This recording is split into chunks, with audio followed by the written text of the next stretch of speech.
I'm going to show you a few pictures like this. I do like pictures because they tell stories. We did, in 2017, we did a thing called the Growth Headset, which was a project to look whether virtual reality could be of any use to us. And it was very special. I tried to retire in 2021. As you can see, I failed. And I failed quite miserably. I do feel there's so much to do in education at the moment. And I'm very lucky to be working in a really good gang. And I want to talk to you a little bit more about gangs later. And this gang that I'm in is trying to look at how we can increase engagement and the relevance of education. And we're also interested in how technology can help that. I'm delighted to come back here today, just as much as I'm challenged by keeping within this red circle. I hope I'll do okay. No, but I am delighted, and obviously it's great to see all the boys that I've had a chance to see, and the teachers that obviously I've missed. Because you boys, once you move on, you will miss this, because it is really special. And I'll talk to you a bit more about that. And I want to thank anyone that was involved in my journey over the 15 years here, because that's quite a long time, isn't it? I was really inspired by you and pushed and challenged, and it's helped me to be where I am today. And for some of the boys here, you'll understand that I'm trying to be a 9 guy. I used to say after every lesson, it's a pleasure and a privilege. And I don't think you realized that I meant it. It was always a pleasure and a privilege to work with you. And it's a pleasure and a privilege to be back here today. I'm going to share with you a few ideas, largely about what I think I learned and perhaps some things that can help you with your learning. This isn't an interactive talk. This is me talking. But if you do want to get engaged with the conversation, and there are some wonderful conversations going on at the moment about what education is, what it should be, and how we can develop it. And without students being part of that really important conversation, it will not end up bringing the fruits or nurturing what it should do. So, get in touch if you can. I'm going to show you pictures. As I said, this is a picture. One of the guys coming on next, Nabil Freeman. There's Nabil there in the stripy shirt. He's coming on. Let me tell you a tiny bit about the people in this picture and why this picture is important to me. We were doing a project. It was a day project with the Year 7 students looking at how the microbit could be of value. And we were using the microbit in a car and measuring the speed it was moving and see what the fastest car was. The 3 boys on the end, that's Ed Nuttin, he's going to be famous. He's already developed an operating system. He's doing incredible things. Nabil, as you'll hear from in a second, is another genius. Sarah Van and the next guy, he runs Monolith AI. And all these guys came back to help me with this project because they were at university or at some other stage. There's the head of IT there. There's Mr. Franks, who some of you will know. And then the guy in the blue shirt, he's the head of marketing at Microsoft. His son came to this school. He came to this school. And I think the thing for me, it's all about relationships. Education's about relationships. I think life's about relationships, but we'll stick to education because that's my brief today. Okay? It's all about relationships, nurturing the relationships that will make a difference in your life and in our lives. Because you may not realize, as teachers, we get a lot out of this. And I'm going to tell you a little bit about how I've got a lot of it. I love this picture. But in education, one of the big questions at the moment is what is it that we're trying to achieve? And I'm not sure everyone is certain. And if you asked every teacher in this school, if you asked every teacher in the schools in this country, if you asked every teacher in the world what we're trying to achieve in education, we might have a lot of different answers. And I think we'll always have different answers because we're all individuals, we're all people, we're all beautiful and unique in our own way, aren't we? But it would be nice to bring that in a little bit, I think. So, and what is it we're trying to achieve? Well, for me, it was always this thing. It was always learning. We could perhaps augment that slightly, but say it's lifelong learning. And I feel that being here with you guys, it helped me on my journey. And the fundamental thing that sits at the corner of this for me, and hopefully is something that you're in touch with, is the curiosity. Because I think curiosity is the thing that inspires learning. When I was at HABS, I taught a lot of boys like this. I taught a few girls who were like this as well. And you might know, this might be you, this might be that you know boys in your class who are like this. And I think there's a magic that happens in the classroom. What we've been doing is what it says on the slide. We've been looking at how we can remove digital headaches. We've been really looking at how we can remove headaches in education. And I've got a feeling that technology could make a difference here.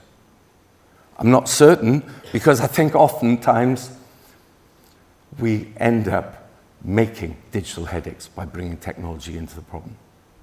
And I think this is an interesting question that we should be discussing, and I've been discussing it. So the sort of people I'll get to my, let's talk about the one next Thursday. So the next one in Thursday is a 360 view on education for the Welsh Government. And what I've got is I've got people from companies like Google, smaller companies that Google work with. I've got teachers. I've got some amazing students that I'm working with in Wales at the moment. One particular guy, and it will be online probably next Friday. Colin is very special in lots of ways, and his talk that he's going to give is going to be earth-shattering. So I'm bringing lots of people together, governors as well as head teachers, to be able to talk about where they are in Wales at the moment and what they should be investing in, what their priorities should be, and where this has to go. This is an example of what one of them looks like, and obviously it's all online. So these people in the room, there's other people in the room, but also there's people online. It's a bit like one of those NPR tiny desks, if you've seen those. And so there's people communicating in different ways, and we're trying to get to the bottom of problems. The nice thing is you get people like these who are in my gang, and I'm really privileged they are. They're all experts. Two of them, one's a principal of 3 schools, another's a principal of 2 schools. Mark Steed's principal in Kellet, Hong Kong.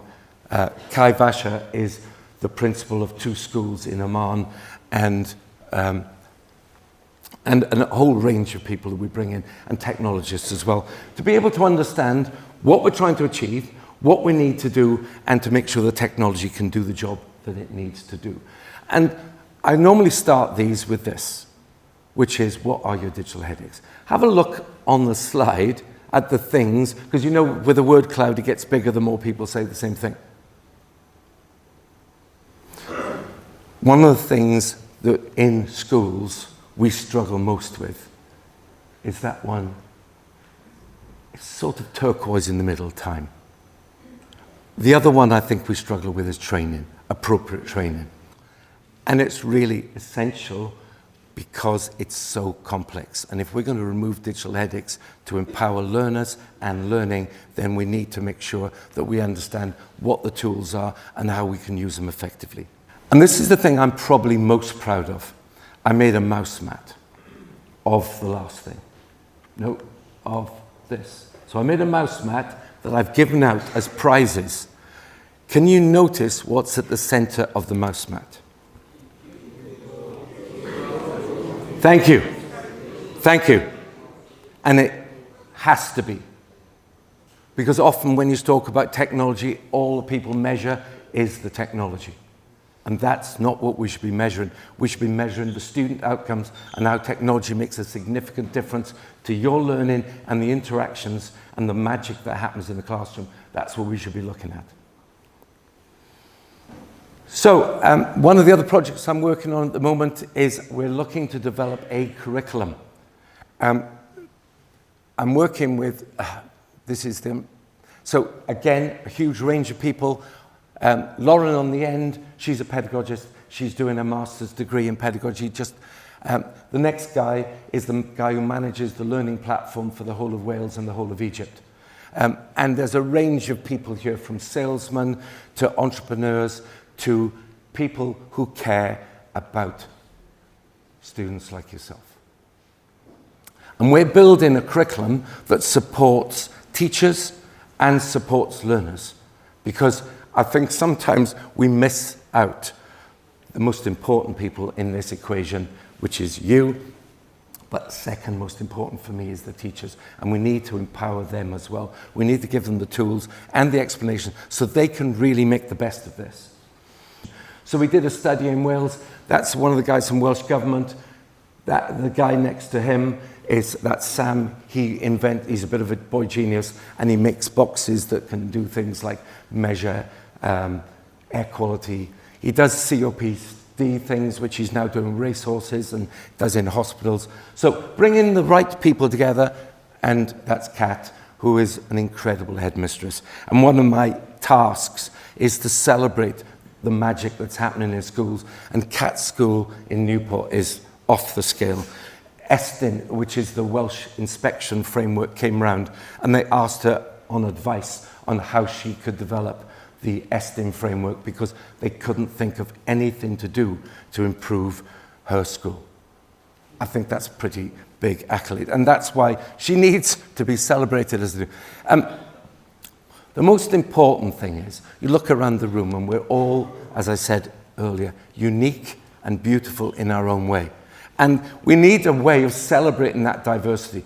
That's one of the reasons why I'm working with the group of educators to develop a curriculum that means we can have people from all over the world dropping in to different schools. We can therefore enhance that diversity in our schools and also enable them still to take part in the curriculum. And I think that's one of the challenges. I do think it's essential at the moment. And I was really lucky to be at a future learning event in Poland in December this year.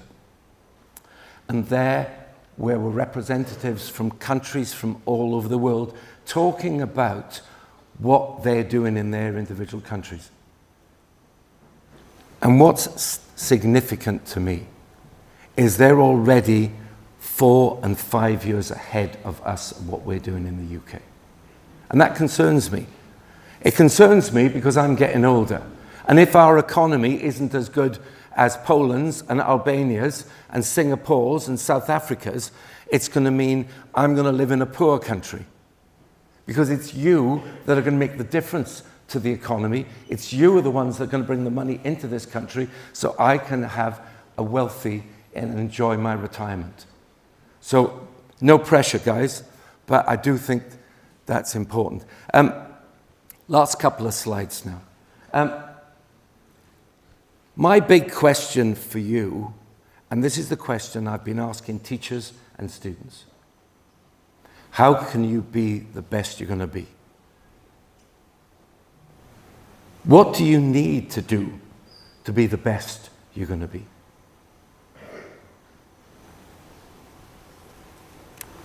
Who do you need to work with to be the best you're going to be? They do say the way to achieve great success is to surround yourself with people smarter than you.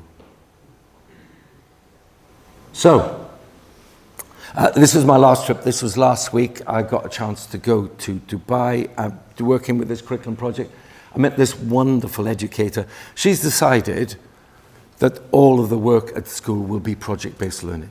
And they're working so hard to map all this out. And they're working with an American curriculum. But, and I had such a great day with them chatting about, that's the big guy. Everywhere in Dubai has to have that big guy in all the pictures. So we did that.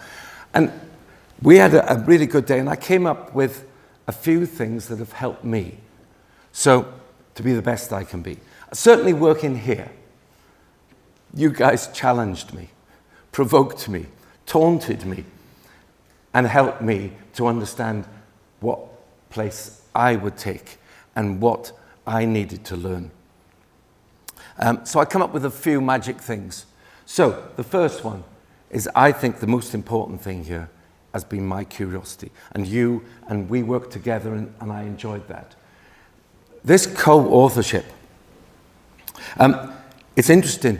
There's countries like New Zealand that have been on this journey for a long time, where simply they negotiate. I was in a school in Oman 2 weeks ago where the students, primary students, they all have a story time, sit round in a circle, they get talked to about something, and then they get full choice on what they're going to do and how they're going to explore that. Whether they're going to make something, they're going to use tech, or they're going to write a story themselves. And it's fascinating to see the value that's having for the students, but more than that, it's having enormous value for the teachers. The teachers are on fire there. And they happen to get accolades every year for being the best school in the world or something like that. And it's incredible to see the value that has. And it's funny that when learning is context in a real engaging context, and it's memorable, funny thing is you remember it, don't you?